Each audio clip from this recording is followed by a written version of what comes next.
राजस्थान वासियों, गुजराती आके घूम रहा है यहाँ पर, वोट मांग रहा है। मैं आपका हूँ, मैं था से दूर नहीं हूँ, मैं कहाँ जाऊंगा। 25 के बाद में जाएंगे, 5 साल मुंह नहीं दिखाएंगे, ना प्रधानमंत्री, ना गृह मंत्री, ना इनके कोई और नेता लोग।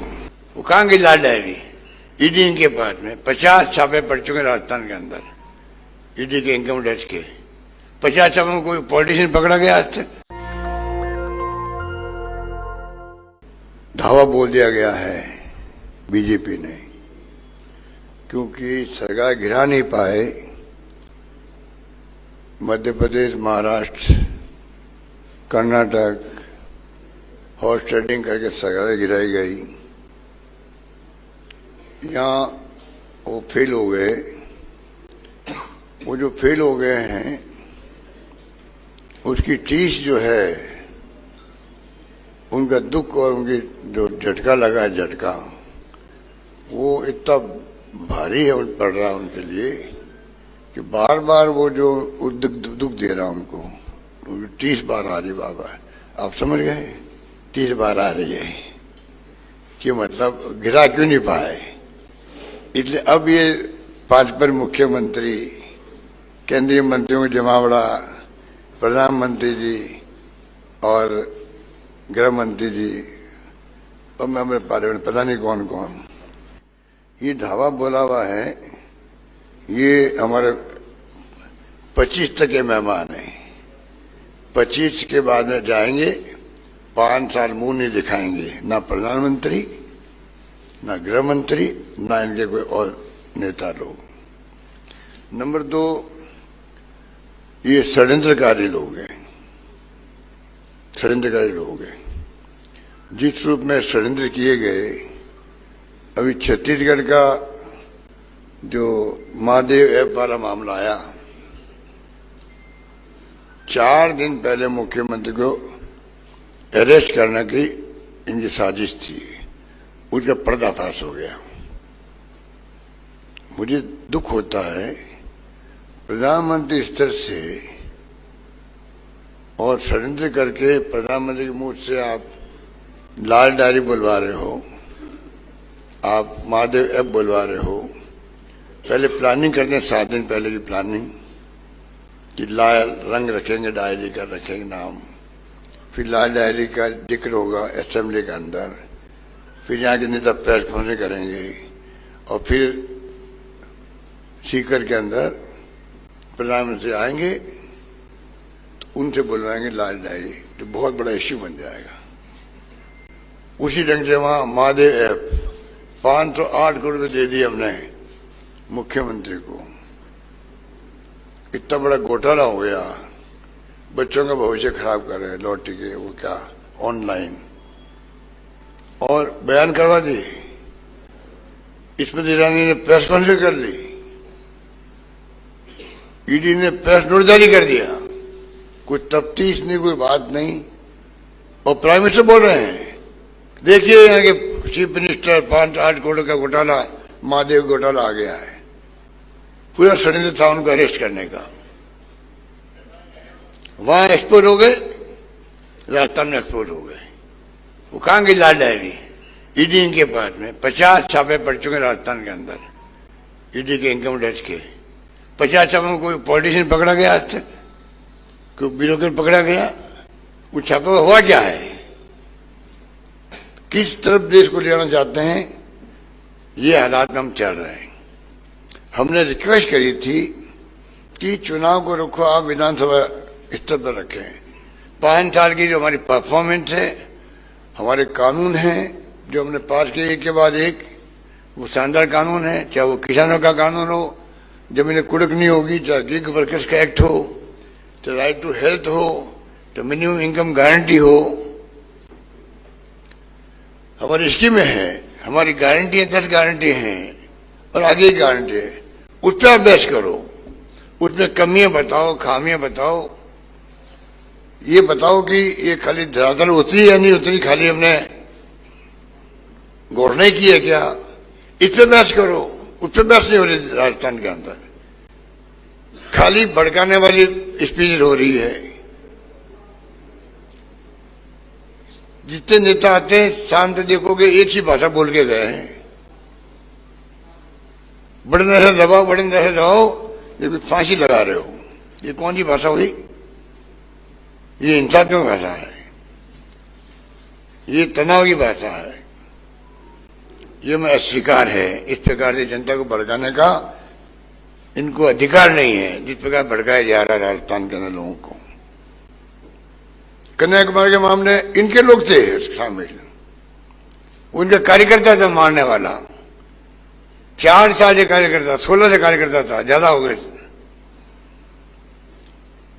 उनके स्वागत किए गए इन लोगों ने, उनको छुड़ाया गया थाने से, वहां के डिप्टी मेयर ने छुड़ाया, वहां के अन्य नेताओं ने छुड़ाया इन लोगों को,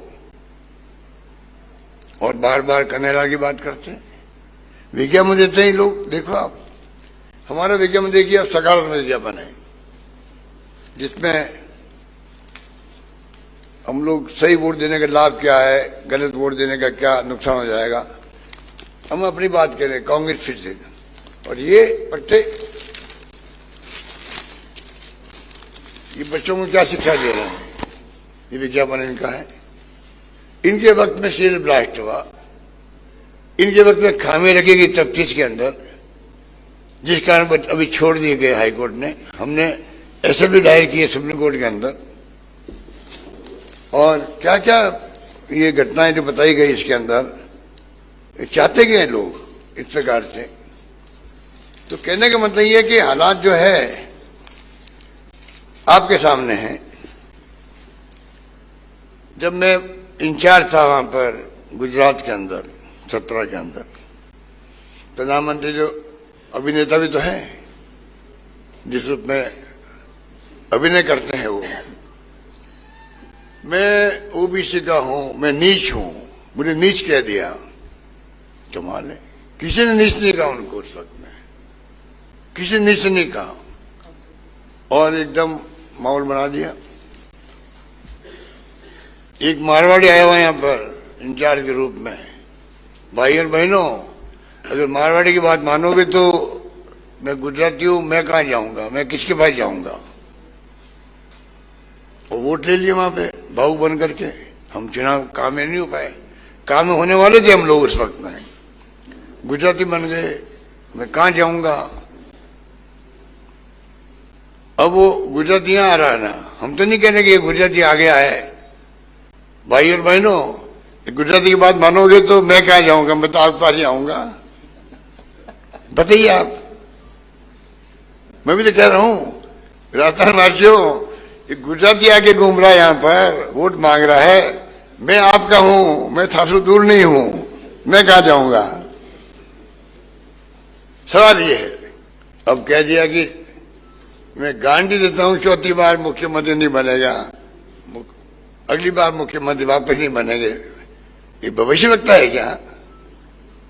खुद तो भविष्यवाणी कर रहा है, अगली बार मैं ही प्राइम मिनिस्टर होऊंगा, मैं ही लाल किले पे आऊंगा, मैं योजना बनाऊंगा, और 5 साल के लिए आप अनाउंसमेंट कर रहे हो, चुनाव चलते हुए किसान नीति की बात हो, 5 साल के राशन की बात हो। ये क्या है? इलेक्शन कमीशन ऑफ इंडिया को दिखता कि वो क्या बोल रहे हैं, वो क्या घोषणाएं हो रही है चुनाव चलते हुए। आज जो बुलाया गया आप लोगों को, ये बुलाया गया गारंटी, 7 गारंटी हमारी जो घर घर पहुंच गई है। और मुझे कहते हो घर है तो 1 करोड़ का आंकड़ा लगभग टच कर लिया, 1 करोड़ का आंकड़ा टच कर लिया। एक मांग मैं करना चाहूंगा मादे ऐप के बारे में और लाल डाई के बारे में। सुप्रीम कोर्ट के रिटायर्ड जज से जांच होनी चाहिए कि ये जो षड्यंत्र किया बीजेपी ने चुनाव चलते हुए, चुनाव जीतने के लिए, ये बहुत बड़ा षड्यंत्र है, इसकी जांच होनी चाहिए कि ये किसने षड्यंत्र रचा, किसको पकड़ा वहां रायपुर के अंदर, किसे जबरदस्ती साइन करवाए बयान के ऊपर। वही बयान बदल रहा है कि मैं जानते नहीं हूं बघेल को। तो ये बहुत बड़ी घटना है। ये उन्हें एक्सपोज कर दिया ईडी को भी और सरकार को भी। तो मेरा मिसयूज किया गया 10 पेज का पत्र लिखा उस आदमी ने, मेरा कोई संबंध ही नहीं इन बातों से। और लाल डायरी, कौन सी लाल डायरी? ईडी इनके पास, इनकम टैक्स इनके पास, अगर लाल डायरी इनके पास है तो उस पर कार्रवाई क्या की? ये लोग एक्सपोज तो हो देश के अंदर कि तुम षड्यंत्रकारी बने हुए हो, आप षड्यंत्र करके देश की सरकारों में चुनाव जीतना चाहते हो, मुख्यमंत्री अरेस्ट करना चाहते हो। छापे डाल दिए, पीसी पहन के घर पे 10 घंटे बैठे रहे, कोई एक सवाल नहीं पूछा उनको। उनके बेटों को नोटिस दे दिया, मेरे बेटे को नोटिस दे दिया। इतने हल्के स्तर पे जाकर राजनीति कर रहे हैं लोग। इनके पास ना मुद्दे हैं, ना प्रचार की रूपरेखा है। रोज कैंपेन बदलते हैं, उस पर आते नहीं है। हमारी जो कैंपेन होना चाहिए स्टेट लेवल का, विधानसभा चुनाव के हिसाब से, वो नहीं कर रहे हैं और खाली भड़काने वाली भाषण देके चले जाते हैं। नेशनल दस्तक की आपसे गुजारिश है कि अगर इसको बचाना चाहते हैं तो नेशनल दस्तक को सब्सक्राइब करने के लिए रेड कलर के सब्सक्राइब बटन को दबाएं, फिर बेल आइकन की घंटी दबाएं। नेशनल दस्तक को बचाने के लिए बहुत जरूरी है कि हर खबर को शेयर करें, लाइक करें, कमेंट जरूर करें।